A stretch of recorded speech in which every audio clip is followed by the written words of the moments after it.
ఒకప్పుడు 40 ఏళ్లకు పైగా ఇల్లు కట్టిన ఒక గొప్ప కార్పెంటర్ ఉండేవాడు. అతడు కట్టిన ప్రతి ఇల్లు దృఢంగా, చాలా అందంగా ఉండేది. ప్రజలు అతనిపై ఎక్కువ నమ్మకం ఉంచేవారు. ఒకరోజు అతను తన యజమానితో, నేనింక రిటైర్ అయి నా పిల్లలతో గడపాలనుకుంటున్నాను అని చెప్పాడు. యజమాని పూర్తిగా ఇష్టం లేకపోయినా ఒప్పుకున్నాడు. కాని ఉద్యోగం మానేసే ముందు ఒక చిన్న ఇల్లు కట్టి ఇవ్వమన్నాడు. కార్పెంటర్ తప్పనిసరే సరేనన్నాడు. కాని అతని మనసు పనిలో లేకపోయింది. కొలతలు కూడా సరిగ్గా చూసుకోలేదు. బయటికి చూస్తే ఇల్లు బాగానే కనిపించింది, కాని లోపల మాత్రం అస్సలు నాణ్యత లేదు.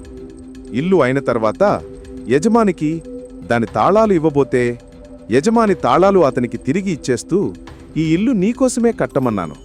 నీ ఇన్నాళ్ల కష్టానికి ఇది నేనిచ్చే బహుమతి. నువ్వు నీ కుటుంబంతో హాయిగా ఉండు అని చెప్పాడు. అది విన్న కార్పెంటర్ స్తబ్దుడయ్యాడు. తనకోసం కట్టుకున్న ఇల్లు తనే చేజేతులా పాడు చేసుకున్నాను అని ఎంతో బాధపడ్డాడు.